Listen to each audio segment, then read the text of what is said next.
sus cuerpos llevan 10 días destruyéndose. No de manera visible, no de manera dramática, de manera silenciosa, celular, invisible a simple vista. Los músculos se atrofian porque no hay gravedad que resistir. Los huesos pierden densidad porque nadie los necesita para sostener nada. El corazón late más despacio porque no tiene que bombear sangre hacia arriba. Los fluidos corporales se desplazan hacia la cabeza produciendo esa sensación permanente de congestión nasal que todos los astronautas describen como una característica constante del espacio. Y el sistema inmunitario, el escudo invisible que te protege de cada bacteria y cada virus, comienza a fallar porque el estrés del confinamiento y la radiación cósmica lo van debilitando cada día. Reed Wiseman, Victor Glover, Christina Koch y Jeremy Hansen llevan 5 días así. 5 días en los que sus cuerpos están siendo reescritos por la física del espacio profundo. Y en 5 días más, cuando la cápsula Orion entre en la atmósfera a 40.000 kilómetros por hora, esos cuerpos debilitados van a tener que soportar lo que los ingenieros llaman la carga G de la reentrada. Varios Gs de desaceleración en los 13 minutos más peligrosos de la misión. Cuerpos que han olvidado parcialmente cómo funciona bajo la gravedad, siendo aplastados de vuelta a ella a velocidades que ningún ser humano experimenta en la vida cotidiana. Eso es lo que nadie cuenta en los comunicados de la NASA. Eso es lo que le pasó a los astronautas del Apolo 13. Y eso es lo que está a punto de ocurrirles a ellos. En los próximos minutos vas a entender exactamente qué le hace el espacio profundo al cuerpo humano durante 10 días de vuelo. Vas a entender lo que Jim Lovell, Fred Hayes y Jack Swigert vivieron en sus cuerpos durante los 4 días más extremos de la historia espacial. La hipotermia que casi los mató. La deshidratación. La infección. El frío que el Apolo 13 no tenía manera de combatir. Y vas a entender cómo la tripulación de Artemis II, con todos los avances de medio siglo, sigue siendo carne y hueso que tiene que sobrevivir 13 minutos de plasma y fuego para volver a casa. Solo lo esencial. Artemis II lleva en el espacio desde el 1 de abril de 2026. 4 astronautas. 10 días de misión. Hoy, 6 de abril, están completando el sobrevuelo de la cara oculta de la Luna. Cada día en microgravedad produce cambios en el cuerpo que la medicina espacial ha documentado durante décadas. El Apolo 13 fue, en 1970, el caso límite de lo que el cuerpo humano puede aguantar en el espacio sin los sistemas de soporte adecuados. Temperaturas de 3 grados centígrados dentro de la nave. 200 mililitros de agua por persona al día. 4 días de hipotermia controlada. Un astronauta con infección renal que llegó a Tierra con fiebre. La tripulación de Artemis II tiene acceso a todo lo que el Apolo 13 no tenía. Pero sus cuerpos siguen siendo los mismos cuerpos frágiles, diseñados por la evolución para la Tierra, que tienen que enfrentarse a un entorno para el que ninguna biología está preparada. Para entender la magnitud del desafío que la reentrada representa para los 4 astronautas de Artemis II, primero necesitas entender lo que el espacio profundo lleva haciendo a sus cuerpos desde el momento en que el cohete SLS los sacó de la atmósfera el 1 de abril. El cuerpo humano evolucionó bajo la gravedad de la Tierra. Cada sistema, cada órgano, cada proceso biológico está calibrado para un mundo donde la gravedad tira constantemente hacia abajo. En el espacio, esa calibración se vuelve irrelevante, y el cuerpo comienza un poco a adaptarse, con consecuencias que los astronautas describen como una mezcla de maravilla y malestar constante. El primer cambio ocurre en las primeras horas. Sin gravedad, los fluidos corporales que normalmente se acumulan en las piernas por efecto de la presión hidrostática comienzan a redistribuirse. Suben. Se desplazan hacia el tórax, hacia los hombros, hacia la cabeza. El resultado inmediato es la sensación de congestión nasal permanente, como si tuvieras un resfriado que nunca termina. Los astronautas de todas las misiones lo describen. La cara se hincha ligeramente. Los vasos sanguíneos de los ojos se dilatan. En las fotos tomadas desde el espacio, los rostros de los astronautas tienen un aspecto sutilmente diferente del que tenían en tierra. Más llenos, más rojos. Y los pies, privados de su carga de fluidos, se hacen más delgados. El segundo cambio es más profundo. El corazón de un astronauta en microgravedad no necesita trabajar con la misma intensidad que en tierra. En la Tierra, el corazón bombea sangre hacia arriba, contra la gravedad, para que llegue al cerebro. En el espacio no hay arriba ni abajo. La sangre llega al cerebro sin esfuerzo adicional. El corazón detecta esa facilidad y se adapta. Reduce su masa muscular. Late de manera más eficiente pero menos potente. Esa adaptación es beneficiosa en el espacio. Pero cuando los astronautas vuelven a la Tierra, ese corazón más pequeño tiene que volver a bombear contra la gravedad de repente. El resultado es mareo, bajadas de presión arterial, sensación de que el mundo da vueltas cuando se intenta ponerse de pie. El tercer cambio afecta a los huesos. Sin carga gravitacional, el sistema de remodelación ósea, el proceso continuo por el que el cuerpo destruye y reconstruye el hueso para adaptarse a las fuerzas mecánicas, detecta que no hay fuerzas mecánicas que resistir. Comienza a reabsorber hueso más rápido de lo que lo construye. La densidad ósea disminuye. En misiones de larga duración, como las de la Estación Espacial Internacional, esta pérdida puede ser de hasta el 1% por mes en los huesos que soportan peso. En 10 días, la pérdida es menor, pero no es cero, y el calcio liberado por la reabsorción ósea entra en el torrente sanguíneo y aumenta el riesgo de formación de cálculos renales.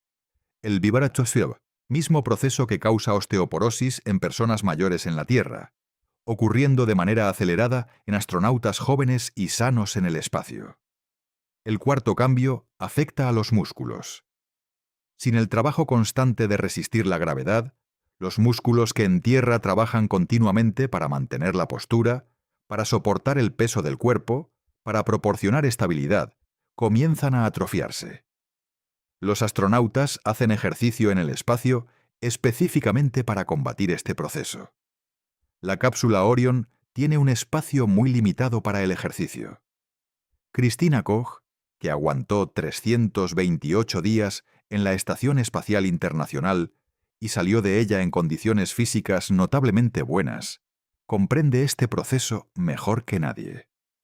Pero incluso con el ejercicio que la misión permite, 10 días en microgravedad dejan sus huellas.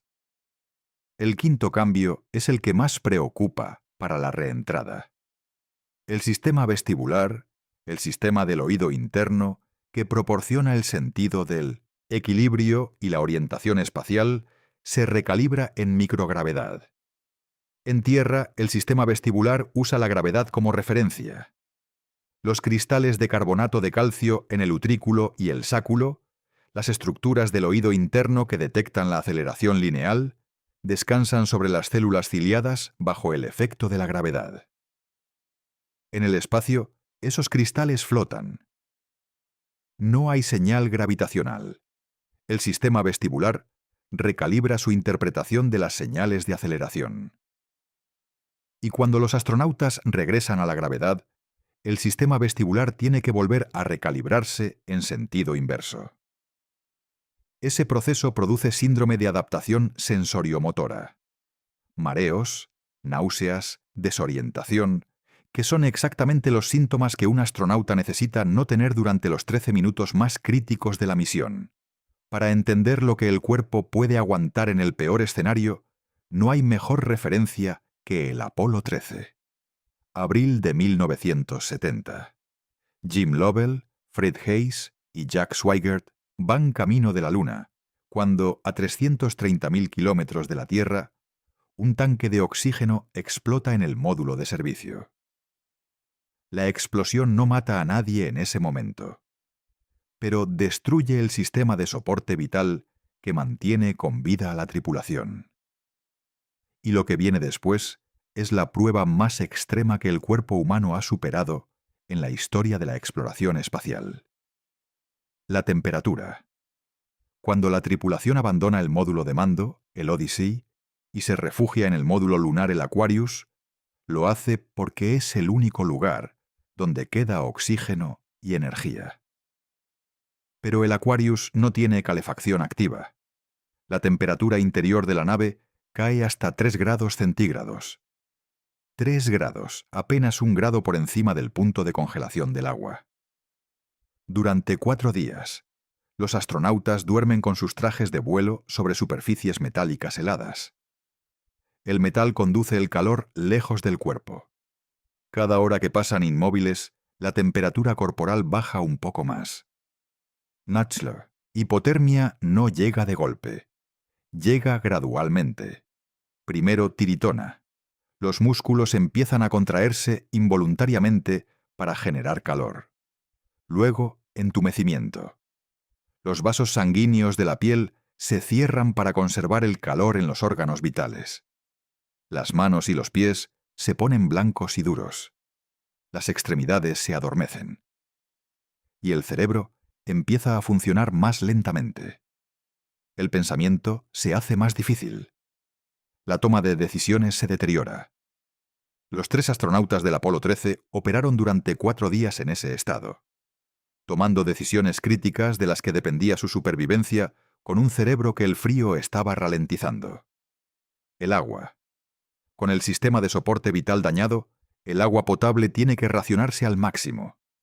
Los ingenieros en tierra calculan que si no racionan el consumo, se quedarán sin agua para la refrigeración de los sistemas antes de llegar a la Tierra. La decisión: 200 mililitros de agua por persona al día. 200 mililitros, un tipo de vaso de agua.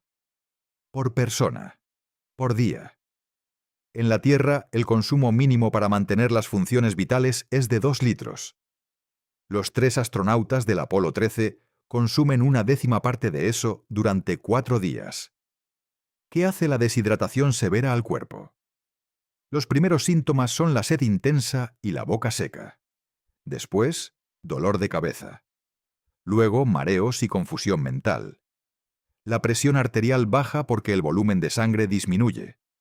El corazón late más rápido para compensar.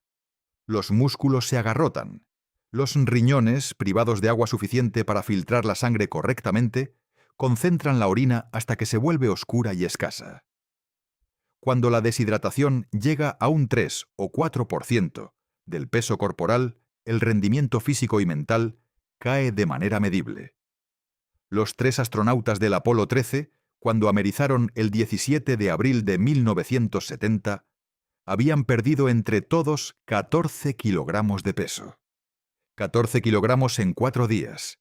Eso no es solo agua, es músculo, es hueso, es tejido. Fred Haise fue el que peor paró. La deshidratación severa crea el entorno perfecto para las infecciones urinarias. Cuando el flujo de orina es insuficiente para limpiar continuamente las vías urinarias, las bacterias proliferan. Haise desarrolló una infección renal.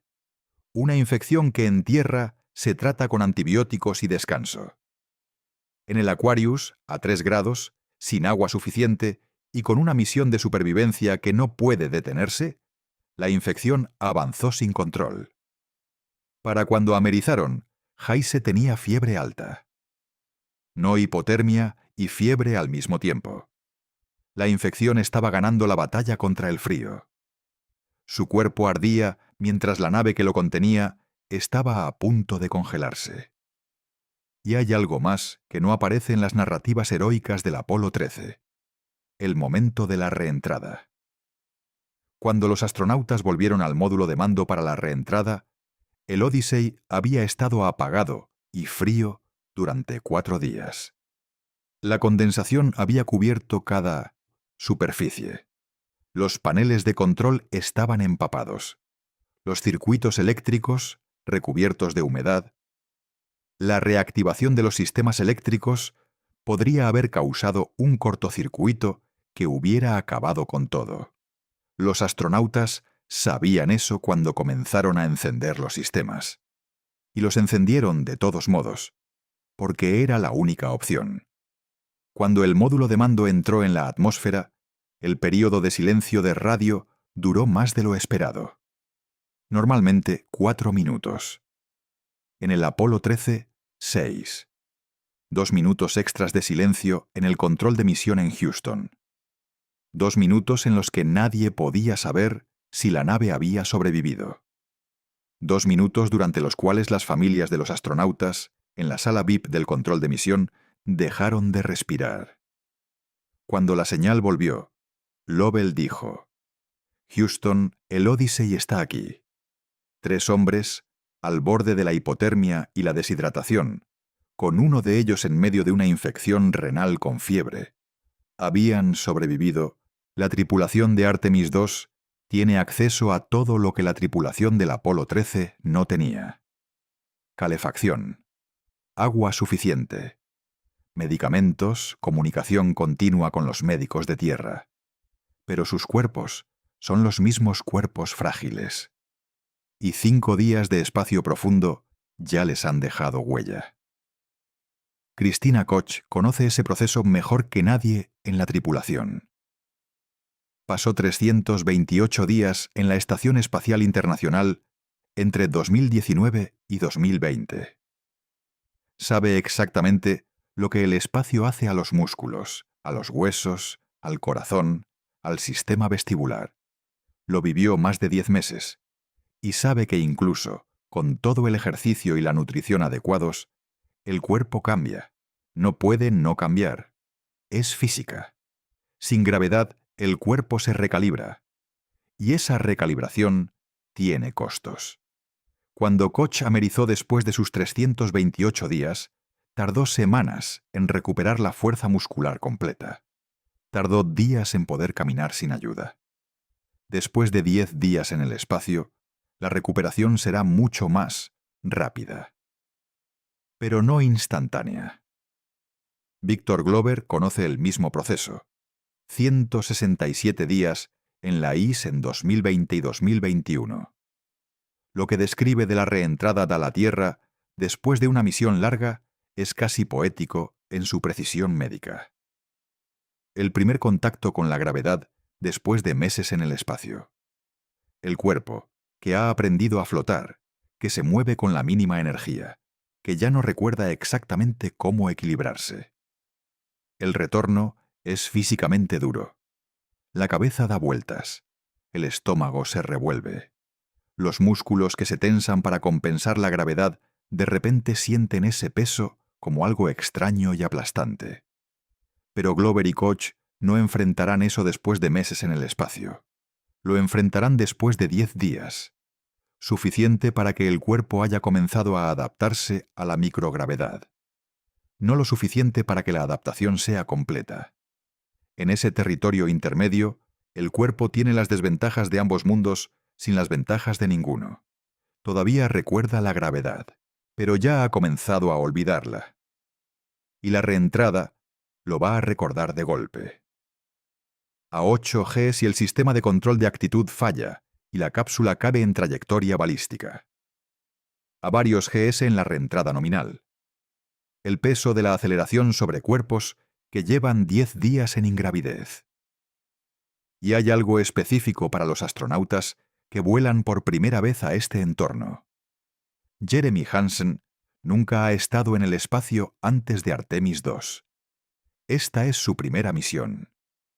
Fue directamente de la Tierra a la proximidad lunar, sin misión previa en la ISS que le enseñara cómo se siente el proceso, sin la adaptación progresiva que otras misiones ofrecen. Directo al entorno más extremo en el que un ser humano puede estar. La primera vez que su cuerpo experimenta la microgravedad completa, experimenta también el espacio profundo. La radiación, la distancia, el aislamiento, todo a la vez. Y en 5 días, la primera vez que su cuerpo experimente la reentrada, lo hará con los 4 GSD, desaceleración y el plasma y el calor extremo del escudo. Para entender exactamente lo que van a sentir los 4 astronautas de Artemis II durante esos 13 minutos de reentrada, necesitas entender la física de lo que ocurre en el cuerpo humano cuando está sometido a aceleración extrema. La aceleración se mide en Gs. Un G es la aceleración normal de la gravedad terrestre. Estás sentado leyendo esto a un G. Los astronautas en órbita están a 0 G. Durante la reentrada de Artemis II, la deceleración de la cápsula al entrar en la atmósfera produce fuerzas que los ocupantes sienten como varios Gs de aceleración. ¿Qué siente el cuerpo a 3, 4, 5 Gs? A 3 Gs, el cuerpo pesa el triple. Si pesas 70 kilos, sientes como si pesaras 210. Los párpados se hacen difíciles de mantener abiertos, porque los músculos del ojo tienen que sostener el triple de peso. El diafragma, el músculo que mueve los pulmones, tiene que trabajar 3 veces más para inhalar aire. Cada respiración es un esfuerzo. A 4 Gs, la sangre tiende a acumularse en las partes inferiores del cuerpo. Si la aceleración es hacia adelante, como en la reentrada, la sangre se desplaza hacia la espalda. El corazón, que ya se ha adaptado al trabajo reducido de la microgravedad, de repente tiene que bombear sangre contra 4 Gs hacia el cerebro. Si no puede compensar, hay una reducción de flujo sanguíneo cerebral. El primer síntoma es pérdida de visión periférica. El mundo se oscurece desde los bordes hacia el centro. Se llama gray out. Si continúa, la visión se vuelve completamente monocromática. Se llama blackout visual. Y si la sangre no llega al cerebro, pérdida de conciencia. Guy Ellock. Induced Loss of Consciousness. Los astronautas de Artemis II llevan trajes presurizados diseñados específicamente para combatir esos efectos. Los trajes aplican presión en las piernas y el abdomen para impedir que la sangre se acumule en los miembros inferiores. El mismo principio que los trajes G que usan los pilotos de caza en maniobras de alta aceleración, y están entrenados en las técnicas de tensión muscular que aumentan la tolerancia a la aceleración. Pero esos trajes y esas técnicas son la diferencia entre sobrevivir y no sobrevivir. No hacen que la experiencia sea agradable. No eliminan el estrés físico. Solo lo colocan dentro del umbral de lo que el cuerpo puede soportar. Y recuerda, estos cuerpos llevan 10 días en microgravedad. El corazón que tiene que bombear contra 4 Gs en la reentrada es un corazón que ha estado reduciendo su carga de trabajo durante 10 días. Los músculos que tienen que tensarse para mantener el flujo sanguíneo cerebral son músculos que han estado atrofiándose. No gravemente, pero algo. La reserva fisiológica, la capacidad extra que el cuerpo tiene para responder a demandas extremas, es ligeramente menor después de 10 días en microgravedad que en tierra. Eso no hace la reentrada imposible. La NASA la diseñó con eso en cuenta. Pero hace que los márgenes sean más estrechos de lo que serían para alguien que llega directamente de tierra. Hay un daño que los astronautas de Artemis II están acumulando ahora mismo, que no producirá síntomas durante esta misión. Que pueden no producir síntomas durante años. Pero que está ocurriendo. La radiación del espacio profundo. Más allá de la magnetosfera terrestre, el escudo magnético que protege a los seres vivos en la superficie del planeta, la radiación cósmica golpea sin filtro. Rayos gamma. Partículas energéticas, protones de alta energía. En la órbita de la Estación Espacial Internacional, que todavía está dentro de la magnetosfera, los astronautas reciben más radiación que en Tierra, pero menos que en el espacio profundo. En la proximidad lunar, donde están ahora los astronautas de Artemis II, la dosis de radiación es significativamente mayor. Cada hora que pasan más allá de la magnetosfera, cada partícula de alta energía que atraviesa sus células, causa daño en el ADN. El cuerpo repara ese daño constantemente. Ha evolucionado para hacerlo. Pero no fue diseñado para la tasa de daño que el espacio profundo produce. Los efectos a largo plazo de la radiación del espacio profundo incluyen mayor riesgo de cáncer. Daño en el tejido del sistema nervioso central que puede manifestarse años después como alteraciones cognitivas. Cataratas que aparecen décadas antes de lo esperado. Daño cardiovascular. Christina Koch, con sus 328 días en órbita, tiene una exposición acumulada que los médicos de la NASA monitorean con precisión. La tripulación de Artemis II añadirá a sus cuerpos una dosis adicional de exposición en el espacio profundo que ninguna misión a la ISS produce. No suficiente para causar síntomas agudos, pero suficiente para añadirse al historial de exposición de sus vidas. Un historial que los astronautas de carrera acumulan con cada misión, un costo invisible que sus cuerpos pagan a largo plazo. El Apolo 13 añade otra dimensión a ese tema. La tripulación del Apolo 13 recibió una dosis de radiación que estaba dentro de los límites aceptables de la NASA. Ninguno de los tres desarrolló condiciones médicas directamente atribuibles a la radiación de esa misión. Pero la crisis que vivieron ilustra algo que la radiación hace de manera más insidiosa. Cuando el cuerpo está bajo estrés extremo, cuando los sistemas inmunitarios están comprometidos por la deshidratación y la hipotermia y el cansancio extremo, la capacidad del organismo para reparar el daño del ADN causado por la radiación también se ve comprometida. Las células dañadas que normalmente serían identificadas y eliminadas por el sistema inmunitario puede que no lo sean en un cuerpo que está luchando por sobrevivir. Los astronautas del Apolo 13 vivieron 4 días en ese estado. Y sobrevivieron. Pero sus cuerpos pagaron un precio que la medicina de la época no tenía las herramientas para cuantificar completamente.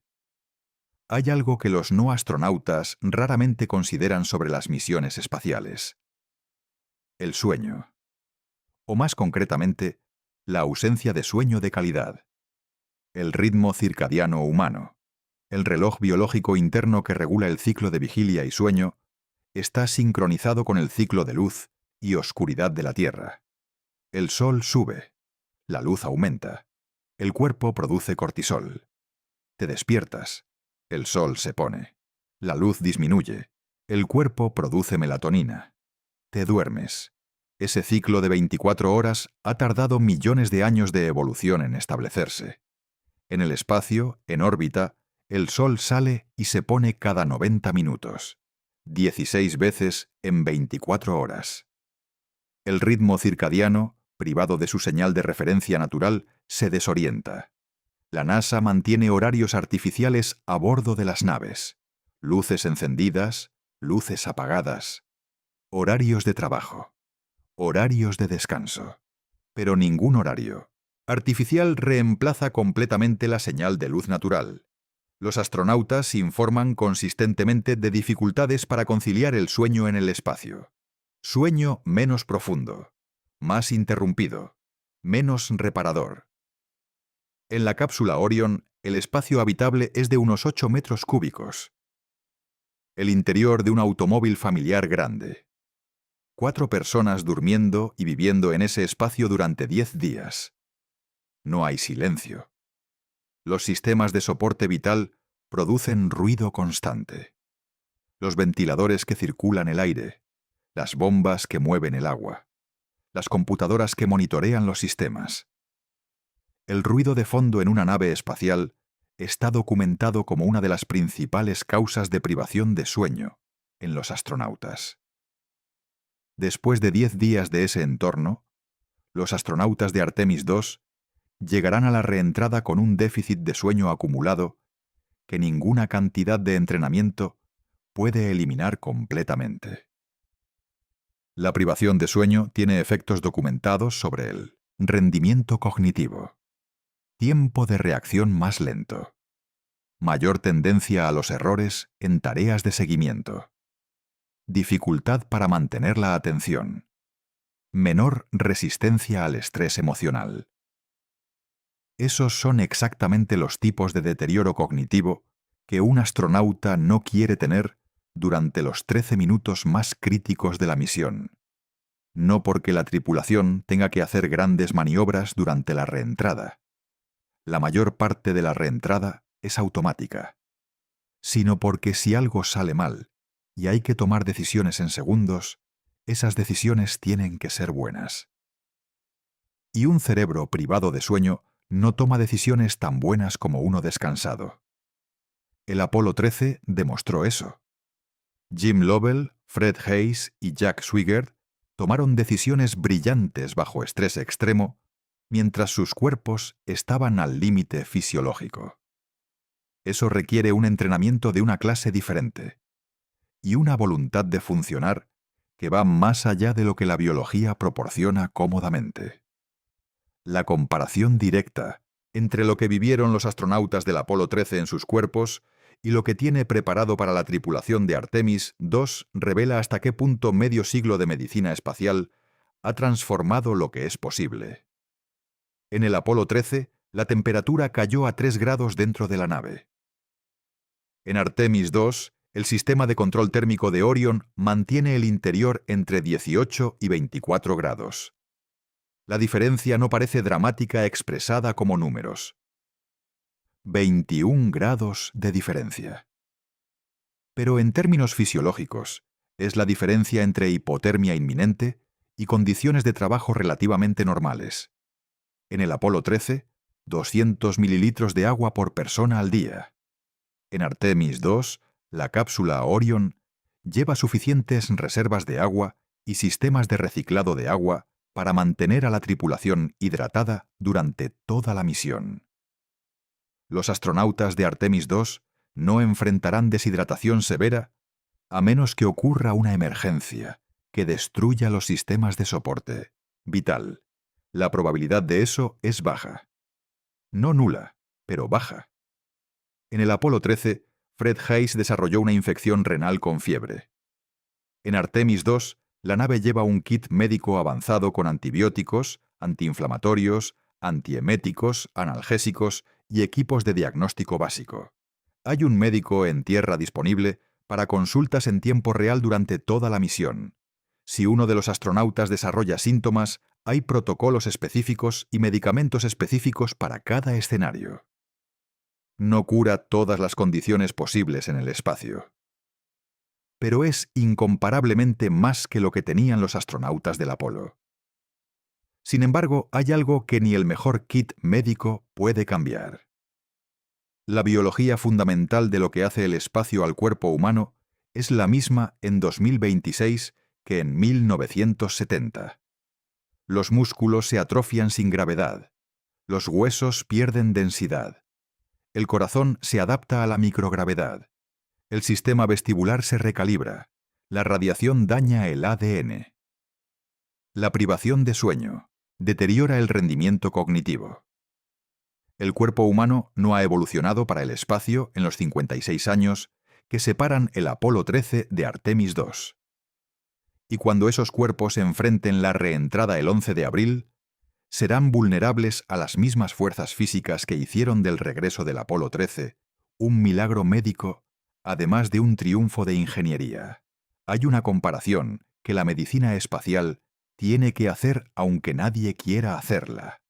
Lo que sentiría el cuerpo humano si el escudo térmico de Orion falla.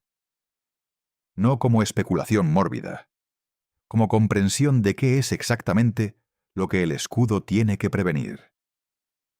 Porque entender la consecuencia hace que la importancia del escudo sea completamente tangible. Si el plasma del reentrada penetra en la cápsula, la temperatura dentro de la nave aumentaría de los 21 grados del interior habitable a miles de grados en segundos. El cuerpo humano no puede sobrevivir eso. Ninguna fisiología, ningún entrenamiento, ningún traje de supervivencia está diseñado para esa condición. Es la razón por la que el Columbia, cuando su escudo térmico fue comprometido por el daño del ala, no dejó supervivientes. Y es la razón por la que el escudo térmico de Orion es el sistema más crítico de toda la misión. El accidente del Columbia en 2003 no mató a su tripulación en el momento en que el plasma penetró el ala izquierda. Los registradores de vuelo y el análisis forense posterior mostraron que los astronautas tuvieron entre 30 segundos y 1 minuto de conciencia antes de que la pérdida de presión de cabina y la desintegración estructural de la nave terminaran con sus vidas. 30 segundos en los que supieron lo que estaba ocurriendo. Eso es lo que el escudo térmico de Artemis II tiene que prevenir. No solo la muerte física. Esos segundos. La tripulación del Columbia eran Rick Husband, William McCool, Michael Anderson, David Brown, Kalpana Chawla, Laurel Clark e Ilan Ramon. Sus nombres importan. Igual que importan los nombres de los astronautas de Artemis II. Reid Wiseman, Victor Glover, Christina Koch, Jeremy Hansen. 4 personas con historias, con familias, con razones para volver, cuyos cuerpos, después de 10 días de espacio profundo, tienen que sobrevivir esos 13 minutos, con el escudo que la NASA decidió no sustituir, con la trayectoria modificada como única compensación. Si el escudo funciona y los paracaídas se despliegan correctamente, la cápsula Orion llegará al Pacífico el 11 de abril a una velocidad de menos de 30 km por hora. Ese es el momento que los médicos de la NASA esperan con tanta atención como los ingenieros. Porque el amerizaje es el comienzo de una segunda fase del estrés físico. El retorno a la gravedad. Los astronautas, después de 10 días en microgravedad, estarán físicamente en un estado que los médicos de misiones espaciales conocen bien. Sarcopenia temprana. La pérdida de masa muscular, inducida por la microgravedad. Baja densidad ósea relativa. Presión arterial que tarda en regularse en posición vertical.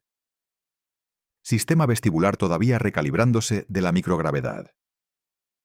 Cuando la cápsula americe y los equipos de recuperación la abran, los astronautas no saldrán por sus propios medios como los pilotos de caza de las películas de acción.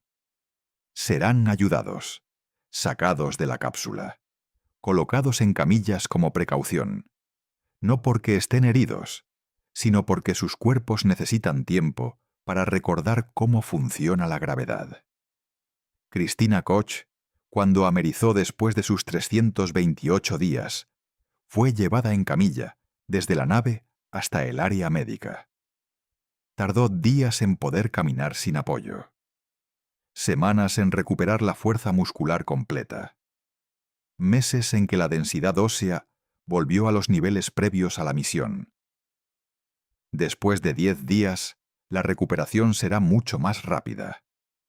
Pero los primeros minutos después del amerizaje, cuando la cápsula se está moviendo en el Pacífico y los equipos de recuperación están llegando, los 4 astronautas sentirán el peso de la gravedad como algo que casi han olvidado.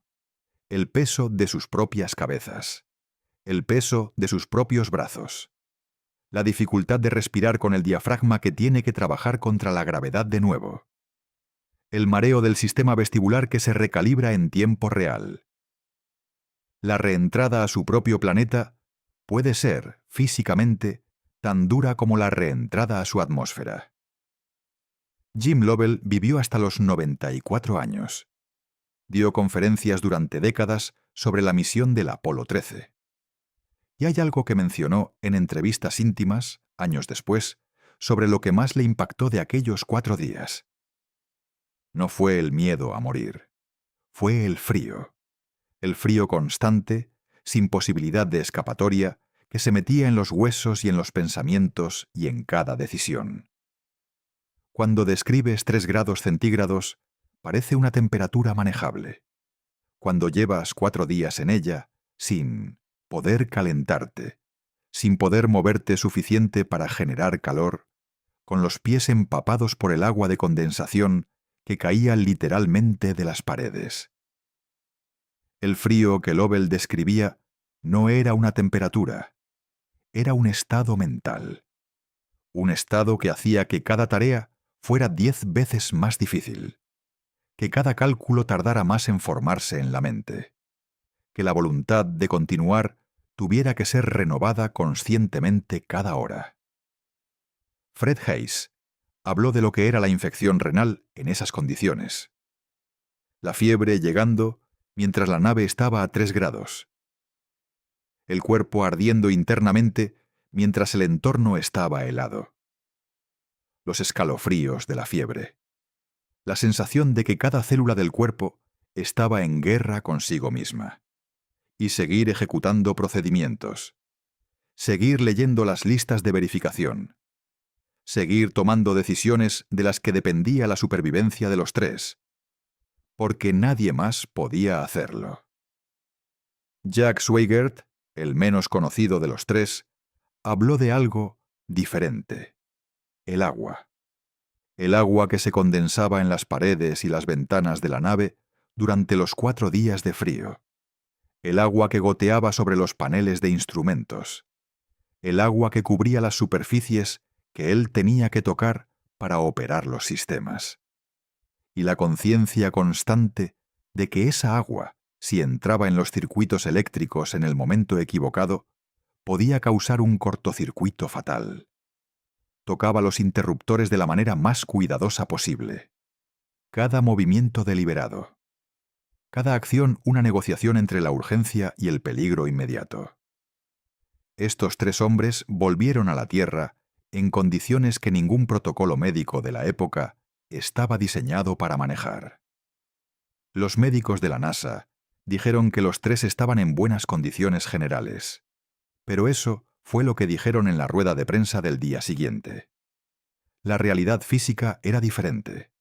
14 kilogramos de peso perdido entre 3 personas. Una infección renal con fiebre alta. Una deshidratación tan severa que el cuerpo había comenzado a catabolizar tejido muscular para mantener las funciones vitales. Sobrevivieron, no salieron indemnes. La razón por la que la historia física del Apolo 13 importa para entender la reentrada de Artemis II no es que la tripulación de Artemis II vaya a pasar por lo mismo. No lo hará. Las condiciones son radicalmente diferentes. La razón por la que importa es que nos recuerda lo que el cuerpo humano puede aguantar, cuando tiene que aguantar. Y nos recuerda lo que el cuerpo humano no puede aguantar sin las protecciones adecuadas. Lovell, Giese y Swigert sobrevivieron porque el módulo de mando del Apolo 13 tenía un escudo térmico que funcionó. Después de 4 días de hipotermia, deshidratación e infección renal, después de que el agua de condensación empapara los paneles de control, después de que los astronautas encendieran esos paneles y rezaran para que no hubiera cortocircuito. El escudo hizo su trabajo. Y los 3 hombres cruzaron la atmósfera y amerizaron sanos. O relativamente sanos. Tan sanos como 4 días en esas condiciones permiten estar. El 11 de abril, la tripulación de Artemis II cruzará esa misma atmósfera con ese mismo tipo de escudo. Un escudo que en 2026 es incomparablemente más avanzado que el de 1970. Pero que tiene un defecto conocido que la NASA eligió no reparar. Sus cuerpos, después de 10 días de espacio profundo, estarán en un estado que los médicos de la NASA conocen bien y han anticipado. No en crisis, no al límite, pero tampoco en el estado óptimo en que los pusieron en tierra hace 10 días. Y en esos 13 minutos de reentrada, lo que más importa no es la ingeniería, ni siquiera el escudo. Lo que más importa es que 4 personas reales, con cuerpos reales que llevan 10 días siendo modificados por el espacio, lleguen al Pacífico sanas y salvas. Que los médicos que esperan en el buque de recuperación los saquen de la cápsula, no pongan en camillas por protocolo. Y que esos cuerpos, recordando gradualmente cómo funcionar bajo la gravedad, comiencen el largo proceso de recuperación que cualquier misión espacial requiere. Semanas para que los músculos vuelvan a la normalidad. Meses para que los huesos recuperen su densidad. Años para que los médicos evalúen completamente el impacto de la exposición a la radiación del espacio profundo. Eso es lo que viene si el escudo funciona. Y eso es lo que hace que el escudo importe. Hay una imagen que nadie ve en los comunicados de prensa de la NASA. La imagen de un astronauta siendo sacado de la cápsula en camilla. No porque esté herido, porque su cuerpo necesita tiempo para recordar la gravedad, porque 10 días en el espacio han reescrito parcialmente los protocolos musculares y cardiovasculares que llevan toda una vida perfeccionándose, porque la reentrada, con toda su ingeniería y su física, termina con 4 seres humanos mojados, aturdidos, físicamente agotados, flotando en el Pacífico. Y eso es lo que significa volver del espacio. Jim Lovell, Fred Hayes y Jack Swigert volvieron de la manera más difícil imaginable.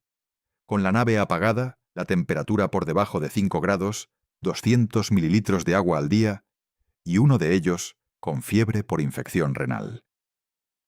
Y la reentrada con el escudo húmedo, los paneles empapados, los circuitos que podían cortocircuitar en cualquier momento. Eso fue lo que sobrevivieron. Eso es lo que sus cuerpos aguantaron. Reed Wiseman, Victor Glover, Christina Koch y Jeremy Hansen tienen todo lo que el Apolo 13 no tenía. Agua, calor, medicamentos, comunicación, un escudo térmico mejor. Solo tienen un defecto en ese escudo que la NASA no tuvo tiempo de reparar. Y 5 días por delante antes de que ese defecto sea probado en las condiciones que ningún modelo puede replicar exactamente. La reentrada real. Con cuerpos reales. Con las consecuencias físicas reales de 10 días en el Sletkusmino Nawayosun espacio. El 11 de abril, cuando los paracaídas se desplieguen sobre el Pacífico y la cápsula comience su descenso final, 4 cuerpos que llevan 10 días siendo modificados por el espacio sentirán cómo la desaceleración los aplasta de vuelta a la gravedad. Cuerpos que han olvidado parcialmente lo que pesa una cabeza, que han olvidado parcialmente cómo equilibrarse, que han olvidado parcialmente cómo el corazón tiene que trabajar para llevar sangre al cerebro contra la gravedad. En esos 13 minutos, esos cuerpos van a recordar todo eso. A 40.000 kilómetros por hora primero. A varios Gs de desaceleración después. Y finalmente, flotando en el Pacífico bajo el peso completo de la gravedad de la Tierra. Si el escudo aguanta, ese recuerdo será el comienzo del camino a casa. Si no aguanta, no habrá camino. Los astronautas del Apolo 13 lo sabían. Los 4 astronautas de Artemis II también lo saben. Y el 11 de abril, el cuerpo humano demostrará una vez más lo que puede aguantar. O lo que no puede. Para que la destrucción silenciosa que el espacio hace al cuerpo sea completamente tangible, conviene describir lo que ocurre hora a hora, desde el momento en que el cohete SLS despegó el 1 de abril. Las primeras 2 horas son las más violentas físicamente. El lanzamiento somete al cuerpo a una aceleración de 3 Gs durante los primeros 8 minutos. El cuerpo pesa el triple. Cada latido del corazón tiene que superar el triple de resistencia. Los pulmones tienen que trabajar el triple para expandirse. Y el sistema vestibular, que detecta la aceleración pero no puede determinar con exactitud cuál es la dirección de la gravedad real bajo esas condiciones extremas, envía señales confusas al cerebro. El resultado es a menudo náuseas. Las mismas náuseas que los astronautas del Apolo describían en los primeros minutos de vuelo. Las mismas que la tripulación de Artemis II probablemente sintió el 1 de abril. En los primeros minutos después de alcanzar la órbita, cuando los motores se apagan y la aceleración cesa, ocurre algo que todos los astronautas describen como el cambio más desorientador de toda la misión: la ingravidez. No como se ve en las películas, donde todo flota suavemente. En la realidad, la transición es abrupta. El cuerpo que llevaba 8 minutos siendo aplastado contra el asiento, de repente no siente nada. Cero presión. Cero peso. El contenido del estómago quiere subir hacia la garganta. Los fluidos corporales comienzan inmediatamente su redistribución hacia la cabeza. La congestión nasal empieza en cuestión de minutos. Y el sistema vestibular, privado de la señal gravitacional que ha usado toda la vida para determinar cuál es la dirección del suelo, entra en una crisis de información que produce vértigo, desorientación y a veces vómitos. El mareo espacial, el Space Adaptation Syndrome, afectan a aproximadamente la mitad de los astronautas en los primeros días de vuelo, incluyendo a Indamare, astronautas experimentados que han volado antes. El cuerpo no aprende a tolerar la microgravedad de la misma manera en que aprende a tolerar el ejercicio o el calor. Cada vez que un astronauta vuelve al espacio, puede sufrir de nuevo el síndrome de adaptación. El período de mayor vulnerabilidad son las primeras 48 horas, lo que significa que durante los primeros 2 días del vuelo de Artemis II, al menos algunos miembros de la tripulación probablemente experimentaron náuseas, vértigo y malestar general, además de estar aprendiendo a operar los sistemas de la nave. Trabajando, ejecutando los protocolos, comprobando los sistemas, con el estómago revuelto y la cabeza dando vueltas. Porque la misión no espera a que el cuerpo se adapte. El 13 de abril de 1970 a las 21:07 hora de Houston, el tanque de oxígeno número 2 del módulo de servicio Odyssey explotó. En ese instante, Jim Lovell, Fred Hayes y Jack Swigert sintieron algo que ningún informe técnico puede describir completamente. Un estruendo sordo, una vibración que recorrió toda la estructura de la nave. Y luego, las alarmas. No una, varias, encendiéndose en cascada en el panel de control, cada una indicando un fallo diferente. Lo que el cuerpo hace en ese momento es fascinante desde el punto de vista fisiológico. El sistema nervioso simpático, el mismo que activa la respuesta de lucha o huida frente a un depredador en la sabana africana, se activa de manera instantánea. La adrenalina entra en el torrente sanguíneo en décimas de segundo. El corazón acelera. Puede pasar de 70 pulsaciones a más de 120 en segundos. La presión arterial sube. Los vasos sanguíneos de la piel se cierran para dirigir la sangre a los músculos. Los pulmones se expanden para captar más oxígeno. Los sentidos se agudizan. El dolor se suprime temporalmente. El cuerpo entra en modo de emergencia máxima. Los 3 astronautas del Apolo 13 tuvieron esa respuesta fisiológica, instantánea. Y luego tuvieron que anularla conscientemente, porque el pánico no resuelve explosiones en naves espaciales. La razón calma y la formación sistemática son lo que resuelve explosiones en naves espaciales.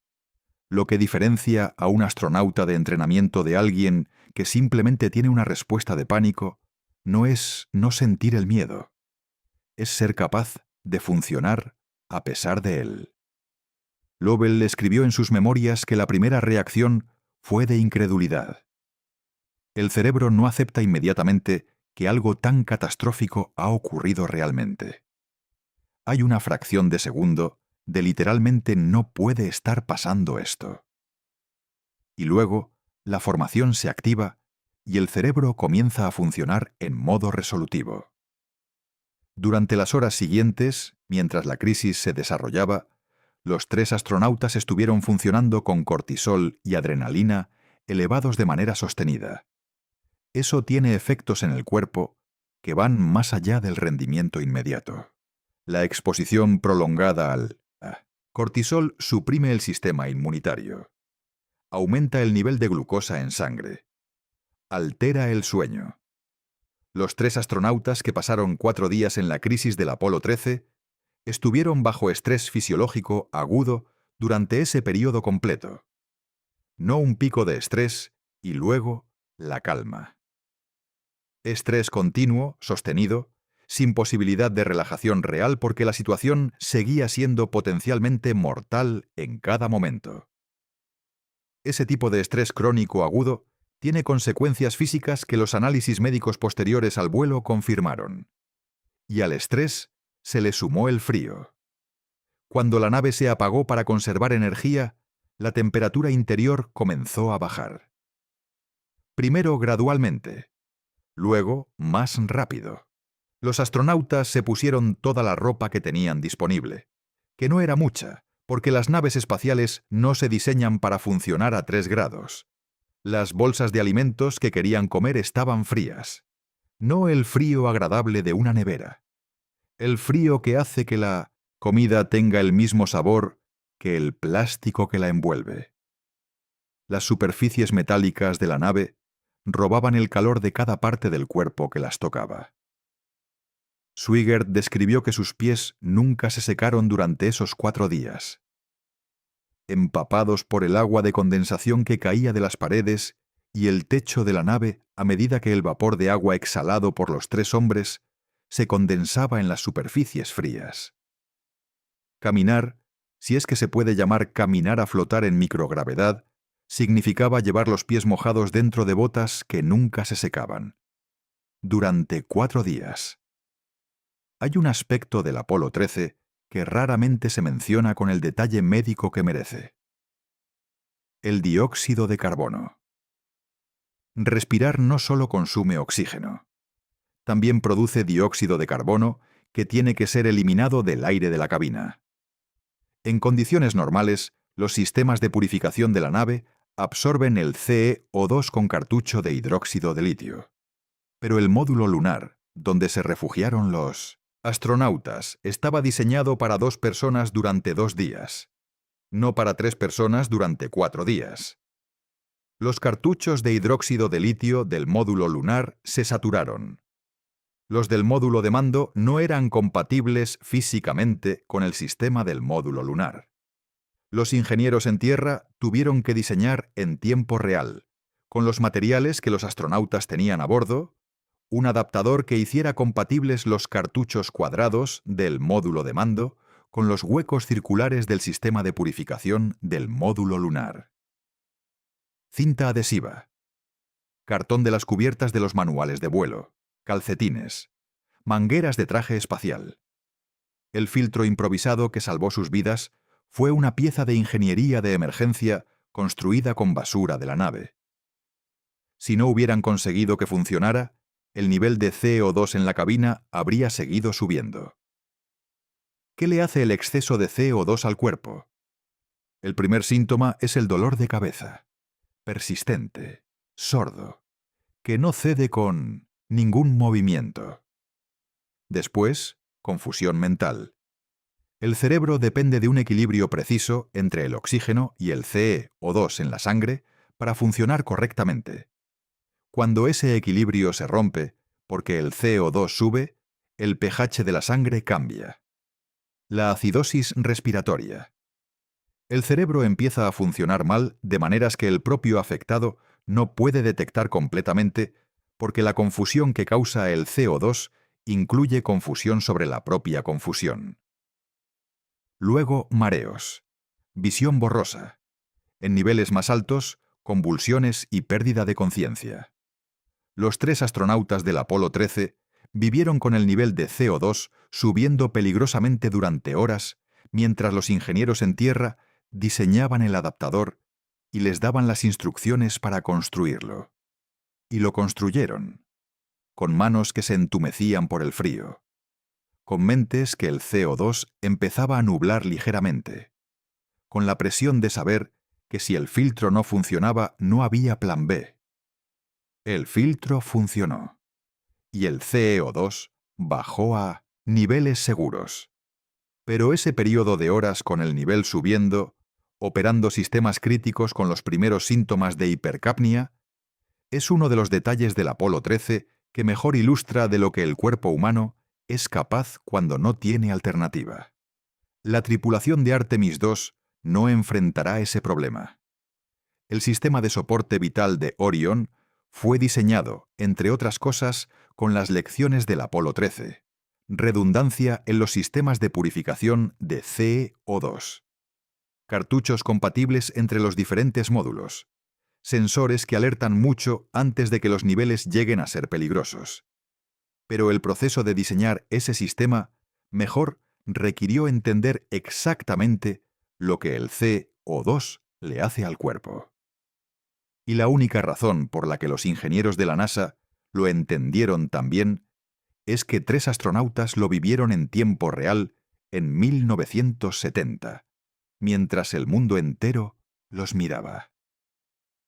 Hay un efecto del espacio profundo en el cuerpo humano que los médicos de la NASA han estudiado intensamente en los últimos años y que la tripulación de Artemis II ya está experimentando. Los destellos. Los astronautas que viajan más allá de la magnetosfera terrestre, donde la protección contra la radiación cósmica es mínima, reportan ver destellos de luz con los ojos cerrados. Incluso en la oscuridad completa. Incluso tratando de dormir. Son partículas de alta energía, rayos cósmicos galácticos que atraviesan los ojos y estimulan directamente los fotorreceptores de la retina, sin que haya luz real, sin que el ojo haga nada diferente de lo que siempre hace.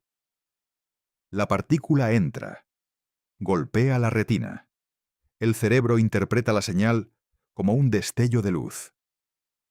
Los astronautas del Apolo describieron esos destellos repetidamente. Lovell los describió en sus memorias. Eran una señal constante de que el entorno en el que estaban no era el entorno para el que el cuerpo humano evolucionó. Los destellos son inofensivos en sí mismos.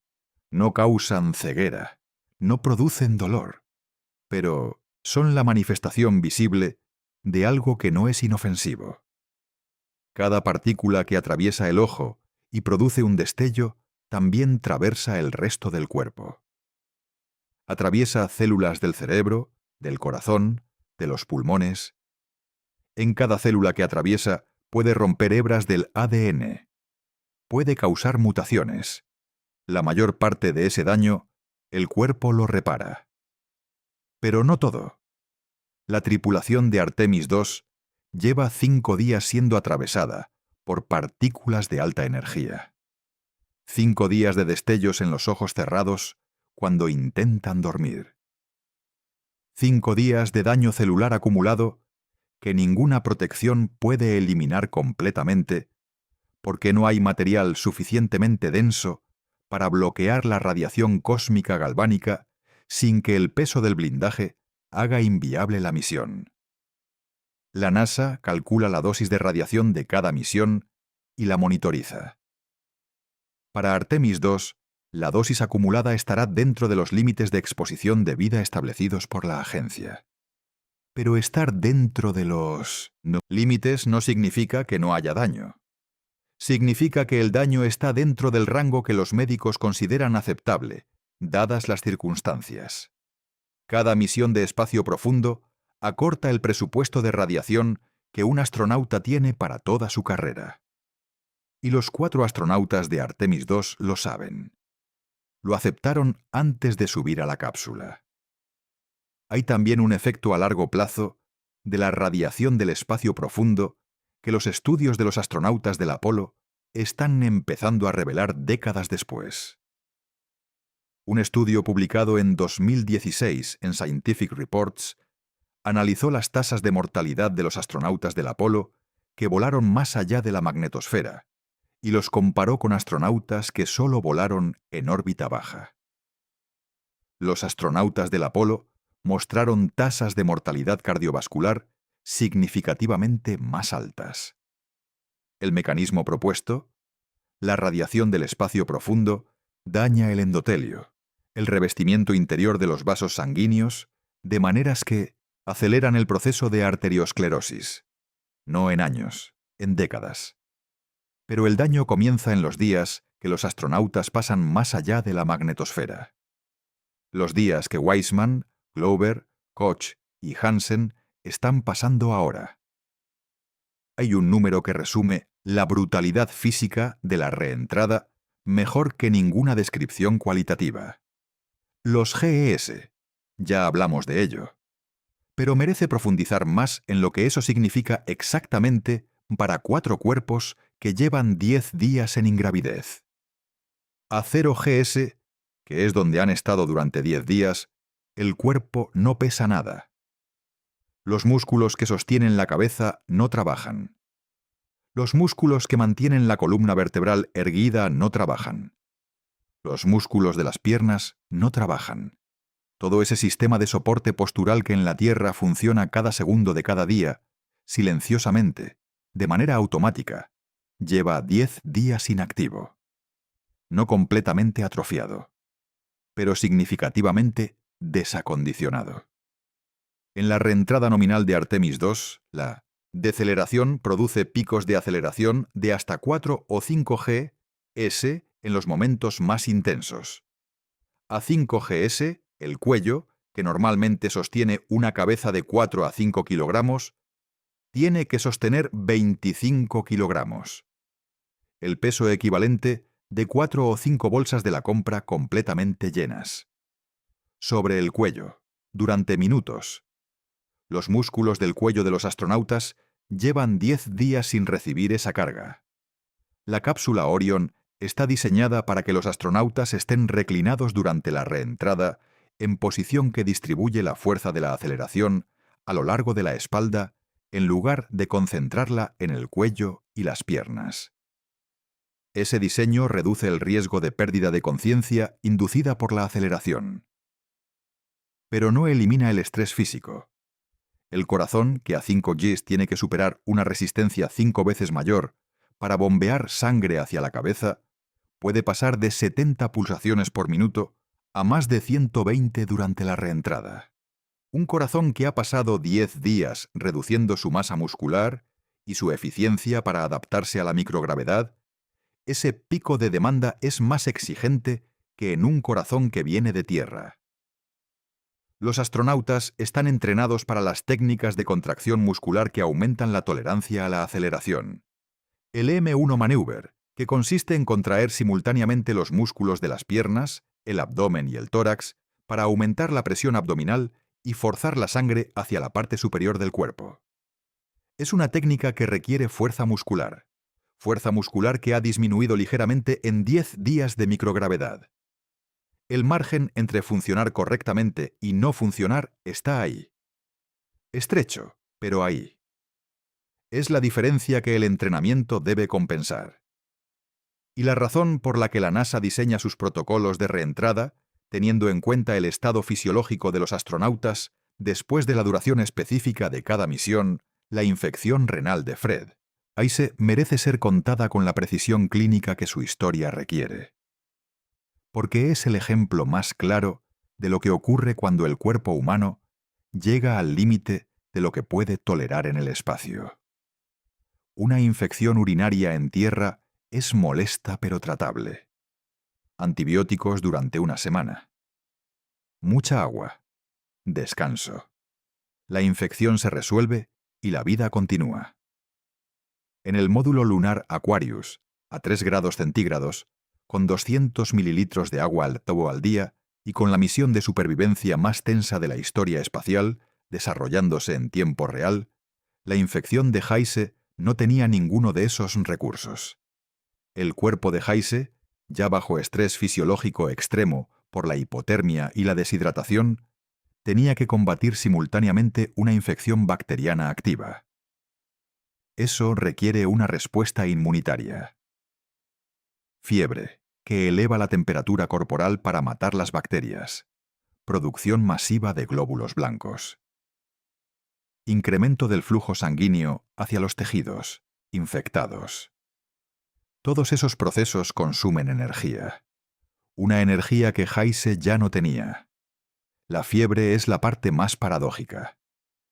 En un hombre que vive a 3 grados centígrados, La fiebre elevaba su temperatura corporal mientras el entorno lo enfriaba. El cuerpo quemando los últimos recursos calóricos para combatir la infección, mientras simultáneamente perdía calor hacia el metal frío de la nave. Un equilibrio imposible que el cuerpo intentó mantener durante 4 días. Heise, en las entrevistas que dio años después, describió la sensación de esos días como existir en 2 estados físicos simultáneos. Helado por fuera, ardiendo por dentro, con la mente ralentizada por la hipotermia, pero acelerada por la fiebre. Un estado que no tiene ningún equivalente en la experiencia ordinaria de enfermar. Y a pesar de todo eso, Heise siguió funcionando, leyendo listas de verificación, ejecutando procedimientos, tomando decisiones. El módulo lunar tenía 3 personas que tenían que hacer el trabajo de la misión. No había opción de ponerse enfermo de manera formal. La infección tenía que coexistir con la función. La biología y la voluntad negociando un acuerdo que la biología ordinaria nunca habría aceptado. La tripulación de Artemis II lleva un kit médico que incluye antibióticos de amplio espectro. Si Koch, Glover, Hansen o Weissman desarrollaran los primeros síntomas de una infección urinaria durante la misión, antibióticos orales podrían comenzar a controlarla en horas. Eso es lo que separa 1970 de 2026 en términos de medicina espacial. No la biología, no las bacterias. La capacidad de respuesta médica. Heise sobrevivió su infección sin antibióticos durante 4 días porque no había alternativa. Sus sucesores en Artemis II no tienen que hacer eso. Pero la infección de Heise es el recordatorio de que el cuerpo en el espacio no está protegido de la biología ordinaria. Las bacterias no respetan el entorno. Los sistemas inmunitarios siguen funcionando o fallando según las reglas de siempre. Y el espacio, lejos de ser aséptico, es un entorno donde el microbioma humano se transfiere más fácilmente entre los 4 ocupantes de una cápsula que en ninguna otra circunstancia de vida. Hay un órgano del cuerpo humano que raramente recibe atención en los reportajes sobre misiones espaciales. No el corazón, no los pulmones, no los músculos, el oído interno. Específicamente, las estructuras del sistema vestibular que se encuentran en el oído interno, los canales semicirculares y los órganos otolíticos, el utrículo y el sáculo. Esas estructuras son las que le dicen al cerebro cómo está orientado el cuerpo en el espacio. ¿Cuál es arriba? ¿Cuál es abajo? Si estás girando, si estás acelerando. Y en el espacio esas estructuras entran en crisis. Los canales semicirculares detectan la rotación. Están llenos de un fluido, la endolinfa, que se mueve cuando la cabeza gira. Ese movimiento estimula células ciliadas que envían señales al cerebro indicando la dirección y velocidad de la rotación. Funcionan correctamente en el espacio, donde la rotación sigue siendo rotación. Los órganos otolíticos son diferentes. El utrículo y el sáculo detectan la aceleración lineal. Contienen cristales de carbonato de calcio, los otolitos, que descansan sobre las células ciliadas por efecto de la gravedad. Cuando la gravedad tira hacia abajo, los cristales presionan las células ciliadas de abajo.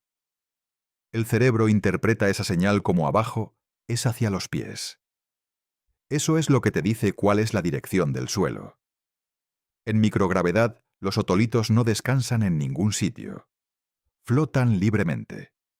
La señal que el cerebro recibía constantemente en tierra para saber cuál es arriba y cuál es abajo, desaparece.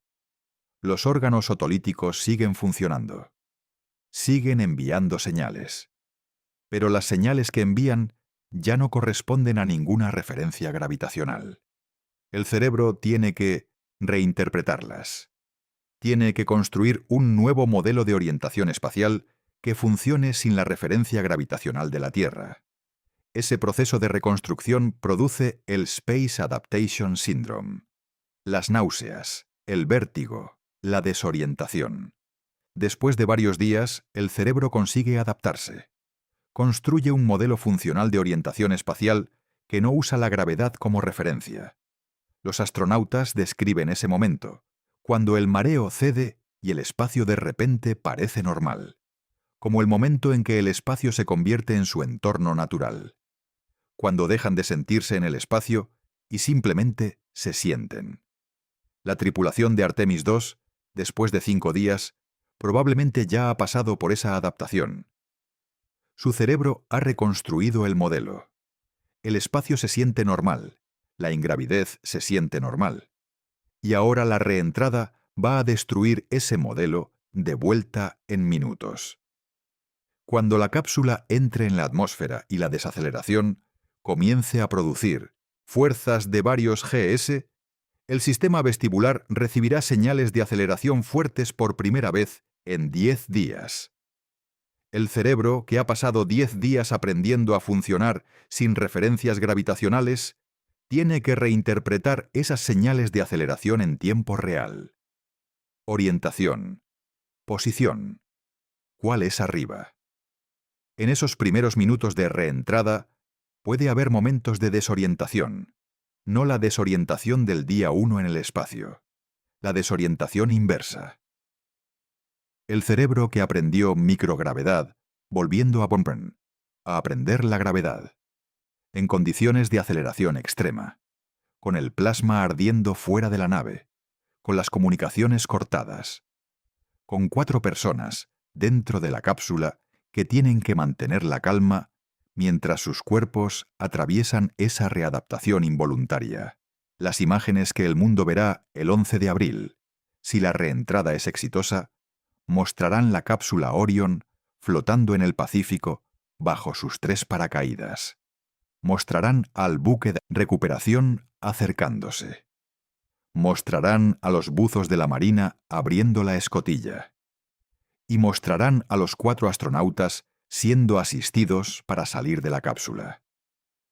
Lo que esas imágenes no mostrarán es lo que está ocurriendo dentro de esos cuerpos en ese momento. En el instante en que la cápsula toca el agua, la aceleración cesa abruptamente. El impacto del amerizaje produce una desaceleración brusca de varios Gs durante décimas de segundo. No tan extrema como durante la reentrada, pero suficientemente brusca para que los astronautas la sientan claramente. Es el último impacto físico de la misión. Y después de ese impacto, la cápsula comienza a moverse con las olas del Pacífico. El movimiento del océano. Un movimiento que el sistema vestibular, que acaba de pasar 10 días en microgravedad y varios minutos readaptándose a la aceleración de la reentrada, tiene que interpretar como algo completamente nuevo. Muchos astronautas reportan náuseas intensas en los primeros minutos después del amerizaje, no de la misma naturaleza que el Space Adaptation Syndrome del primer día en el espacio, sino el mareo de movimiento ordinario, el mismo que se siente en un barco en mar agitado, excepto que el sistema vestibular que lo procesa lleva 10 días fuera de calibración. Y el movimiento del Pacífico es información que ese sistema todavía no sabe completamente cómo interpretar. Los astronautas están entrenados para manejar eso. Los trajes de supervivencia tienen bolsas específicamente incluidas para ese propósito. No es glamoroso, pero es real. Y es parte de lo que significa volver del espacio.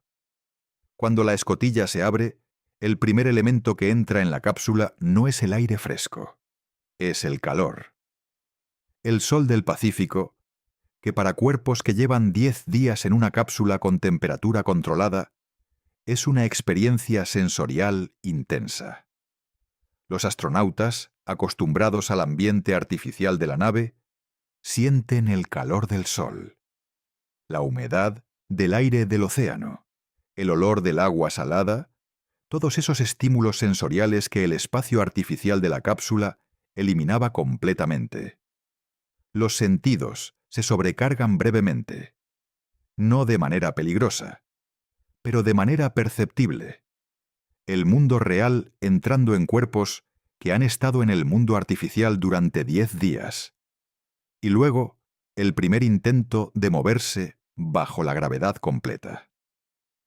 Los astronautas, en las imágenes de recuperación, aparecen asistidos por los buzos y el personal médico. No porque sean incapaces, sino porque después de 10 días en microgravedad, los músculos posturales, los que en tierra trabajan constantemente para mantener el cuerpo erguido, tienen que reactivarse. Los primeros movimientos se sienten torpes.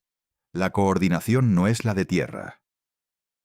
Víctor Glover, que tiene 167 días de experiencia de regreso desde la ISS, describe el primer paso fuera de la cápsula como la sensación de que el suelo sube hacia ti, en lugar de que tú bajas hacia él. Cerebro todavía está en modo microgravedad. El cuerpo está de vuelta en la Tierra. Y reconciliar esas dos cosas lleva días ahora mismo. Mientras este guión existe en el mundo, la tripulación de Artemis II está completando el sobrevuelo de la cara oculta de la Luna. Sin señal de radio. Sin comunicación con Tierra. 40 minutos de silencio absoluto entre ellos y el resto de la humanidad. Y sus cuerpos, después de 5 días de espacio profundo, están sintiendo algo que ninguna persona viva había sentido en más de 50 años. La cara oculta de la Luna desde la proximidad lunar. ¿Qué siente el cuerpo en ese momento específico? No hay nada físicamente diferente de lo que sentían hace un minuto. La ingravidez es la misma. La temperatura de la cabina es la misma. Los fluidos corporales están redistribuidos de la misma manera. El corazón late más despacio que en tierra de la misma manera. Pero hay algo que el cerebro procesa diferente en ese momento. La ausencia de comunicación. El aislamiento tiene efectos fisiológicos medibles. Cuando los seres humanos se sienten completamente aislados, el nivel de cortisol aumenta. El sistema nervioso simpático se activa ligeramente, no en la misma medida que en una emergencia, pero el cuerpo registra la ausencia de comunicación como una señal de alerta de baja intensidad. Los 40 minutos de silencio en la cara oculta de la Luna son los 40 minutos más aislados que un ser humano puede experimentar. Más que la célula de aislamiento más hermética. Más que la cueva más profunda. Más que ningún desierto o cumbre montañosa. Porque en todos esos lugares, teóricamente, alguien podría llegar. En la cara oculta de la Luna, la física garantiza que nadie puede. Los astronautas del Apolo describieron ese período de silencio de manera consistente. Era el momento en que más claramente se sentían solos en el universo. No con miedo, con una especie de calma que ningún entorno terrestre produce. Una calma que viene de aceptar completamente que en ese momento, en ese lugar, el universo es solo ellos, y la nave, y la Luna, y el silencio. Jim Lovell, en sus memorias, escribió sobre ese silencio de una manera que ninguna descripción médica puede capturar.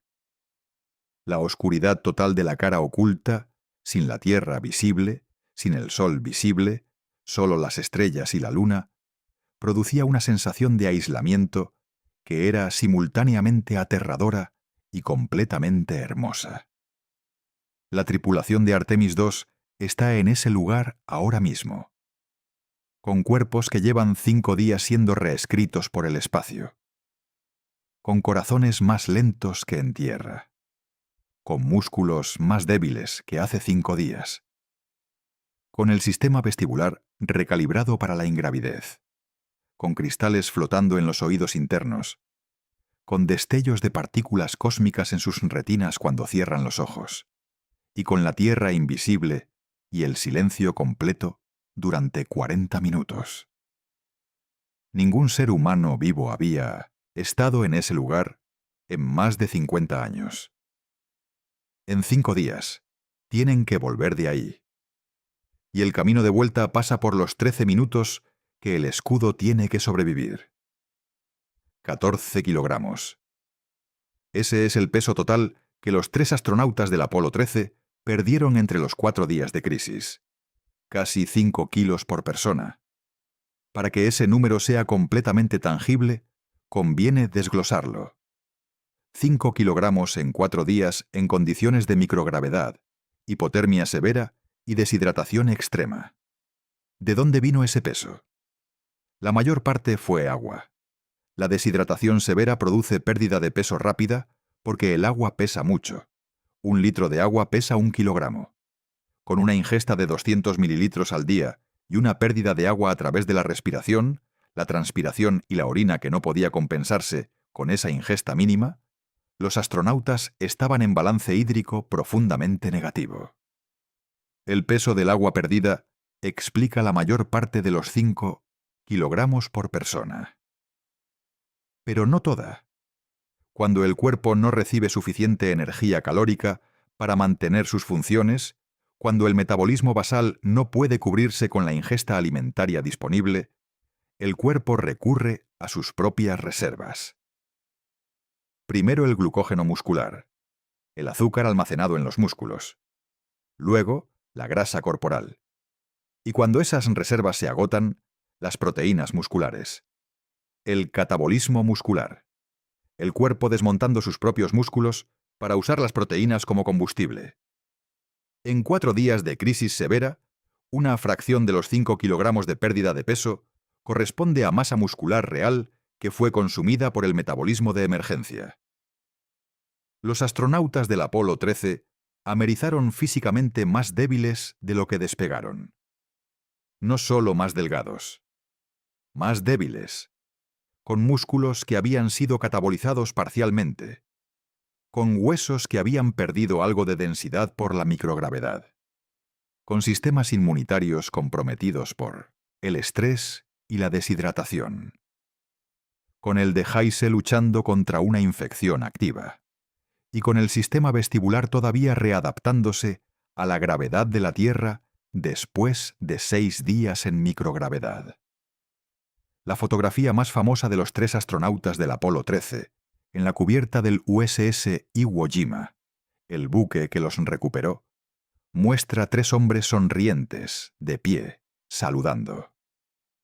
La foto fue tomada después de que recibieran atención médica inicial, después de que se les proporcionara agua y comida, después de que pasaran horas en el barco recuperándose. La foto no muestra lo que eran horas antes. No muestra los 5 kilos menos. No muestra los pies de Swigert todavía húmedos después de 4 días. No muestra la fiebre que todavía tenía Heise cuando la cápsula amerizó. Muestra lo que eran después de empezar a recuperarse. Las fotos de Victoria siempre muestran ese momento, no el que lo precede. La tripulación de Artemis II tendrá también su foto en la cubierta, del buque de recuperación. 4 astronautas sonriendo después de haber viajado más lejos de la Tierra que ningún ser humano en 50 años. Esa foto no mostrará los músculos que han perdido. No mostrará el déficit de sueño acumulado. No mostrará los daños en el ADN de las células que la radiación del espacio profundo produjo durante 10 días. No mostrará lo que les costó llegar hasta ahí. Mostrará lo que el mundo necesita ver. Que volvieron. Que el escudo funcionó.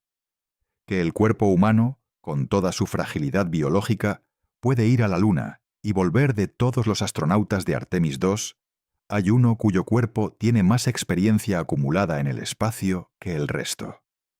Christina Koch. 328 días en la Estación Espacial Internacional entre 2019 y 2020. El récord femenino de permanencia espacial continua. Más de 10 meses de microgravedad, radiación, privación de sueño y aislamiento.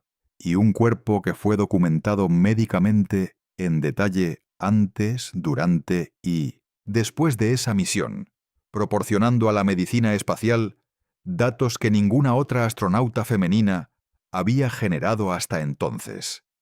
Lo que le ocurrió al cuerpo de Koch durante esos 328 días es la versión extrema de lo que le está ocurriendo a los 4 astronautas de Artemis II en sus 10 días.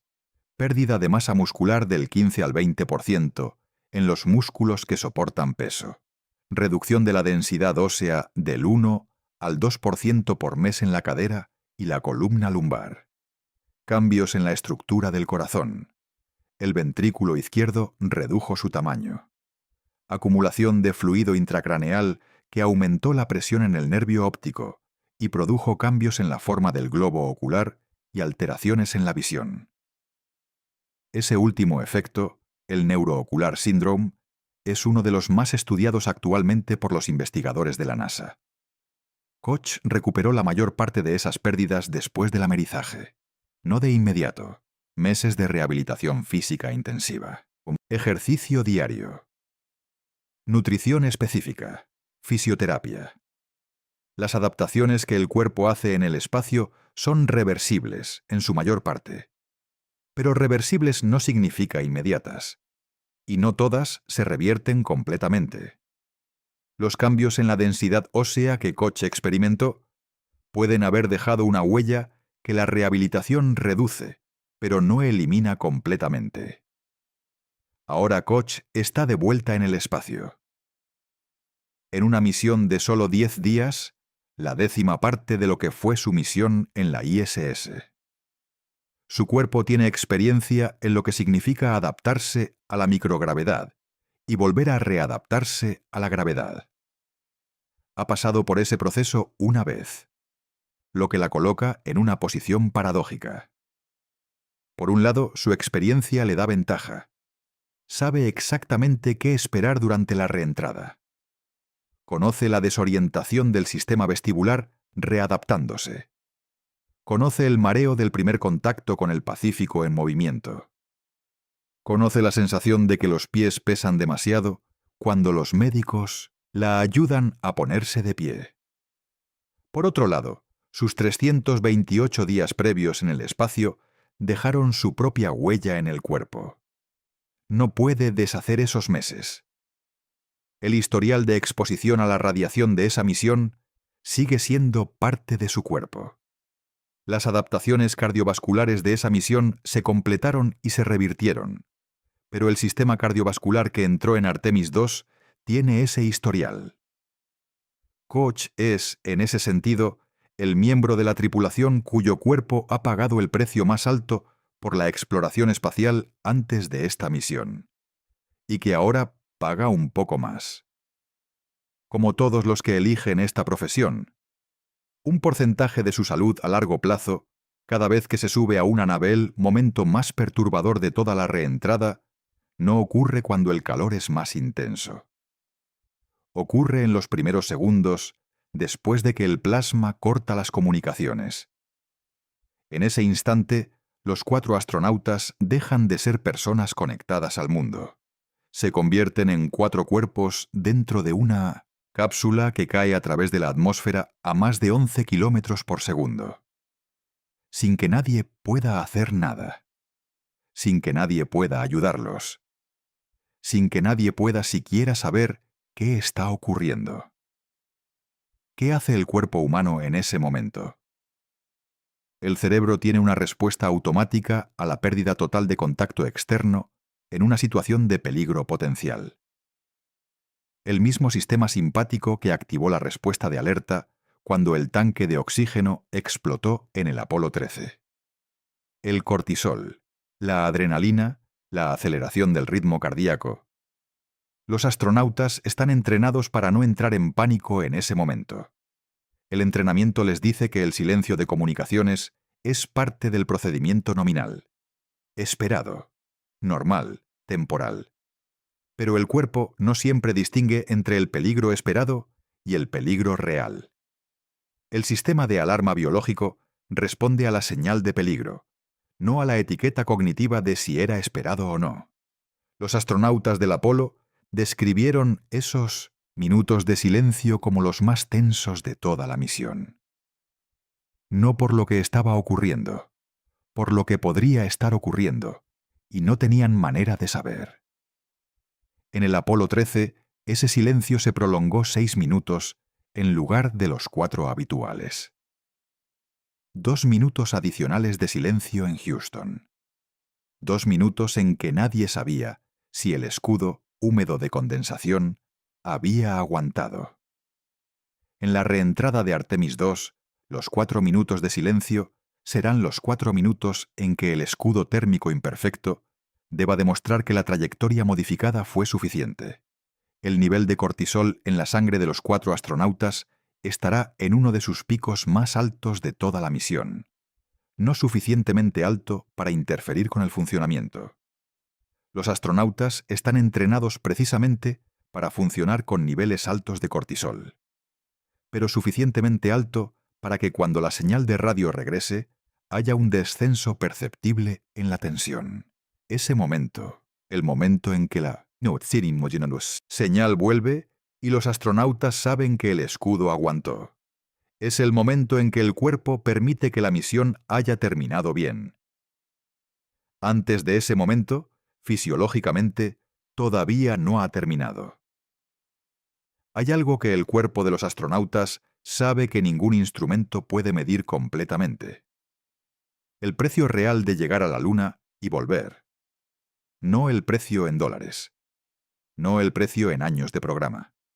El precio en tejido muscular, en densidad ósea, en daño celular acumulado, en destellos de partículas cósmicas que nunca dejarán de registrarse en la memoria del tejido nervioso.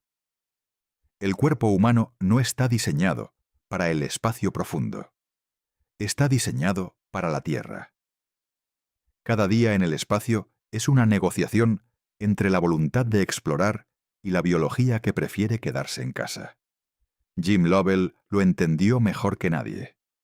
Después del Apolo 13, después de 4 días a 3 grados con 200 mililitros de agua al día, y los pies empapados y el cuerpo de sus compañeros deteriorándose visiblemente, Lovell dijo algo que resume todo lo que este guión ha intentado explicar. No dijo que fue heroico. No dijo que fue un triunfo de la voluntad humana. Dijo que fue trabajo. El trabajo más duro que había hecho en su vida. Ejecutado por cuerpos que no debían estar donde estaban, haciendo cosas que los cuerpos humanos no están diseñados para hacer, en condiciones que ningún ser vivo evolucionó para tolerar. Y que lo hicieron de todas formas. Los 4 astronautas de Artemis II también lo están haciendo de todas formas, con mejores condiciones, con mejor tecnología, con la medicina espacial de 50 años de aprendizaje detrás, pero con los mismos cuerpos que Lovell y Heisey y Swigert, carne y hueso y nervio y músculo, diseñados por la evolución para los llanos del este de África, enviados al entorno más extremo que el sistema solar ofrece dentro del alcance de las naves actuales. Y volviendo, si el escudo aguanta, si la trayectoria modificada fue suficiente. Si los ingenieros que dijeron que era seguro tenían razón. El 11 de abril, cuando la señal de radio regrese después de 4 minutos de silencio y se escuchen las voces de Reed Wiseman, Victor Glover, Christina Koch y Jeremy Hansen, los médicos de la NASA comenzarán a monitorear los parámetros vitales que llevan 10 días siguiendo. Ritmo cardíaco, presión arterial, saturación de oxígeno. El estado de 4 cuerpos que acaban de sobrevivir lo que se les pidió que sobrevivieran. No intactos. Nada en el espacio sale intacto, pero vivos. Y eso, después de todo lo que el espacio hace al cuerpo humano, es el único veredicto que importa a los astronautas del programa Apolo. Son los sujetos de estudio más valiosos que la medicina espacial tiene. Porque son las únicas personas en la historia que viajaron más allá de la magnetosfera terrestre y vivieron lo suficiente para ser estudiadas durante décadas. 12 hombres caminaron sobre la Luna entre 1969 y 1972. 24 viajaron al entorno lunar, y sus historiales médicos a largo plazo han proporcionado datos que ningún otro programa espacial puede ofrecer. El estudio más completo sobre la salud a largo plazo de los astronautas del Apolo fue publicado en 2016 en la revista Scientific Reports. Los investigadores analizaron las causas de muerte de los astronautas del Apolo fallecidos hasta entonces y las compararon con dos grupos de control: astronautas que solo habían volado en órbita baja y no astronautas con similar nivel de condición física. La diferencia fue estadísticamente significativa. Los astronautas del Apolo que viajaron más allá de la magnetosfera mostraban tasas de mortalidad cardiovascular 4 a 5 veces mayores que los otros dos grupos. La hipótesis de los investigadores, que han continuado estudiando el mecanismo, es la siguiente: la radiación cósmica galáctica que baña el espacio más allá de la magnetosfera terrestre daña el endotelio vascular, el revestimiento interior de los vasos sanguíneos, de maneras que aceleran el proceso de arteriosclerosis, no de manera que produzca síntomas inmediatos, de manera que décadas después, los vasos sanguíneos de esos astronautas muestran una rigidez y un daño que el grupo de control no tiene. Y esa rigidez vascular incrementa el riesgo de ataque al corazón y de accidente cerebrovascular. Las décadas que separan la exposición de las consecuencias hacen que la conexión causal sea difícil de establecer con certeza absoluta. Hay factores de confusión. Hay diferencias en los estilos de vida. Hay la pequeñez de la muestra. Pero la señal estadística es lo suficientemente clara para que los investigadores de la NASA la tomen en serio.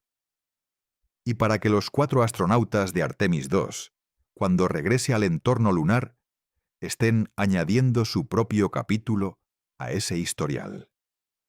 Un capítulo de 10 días.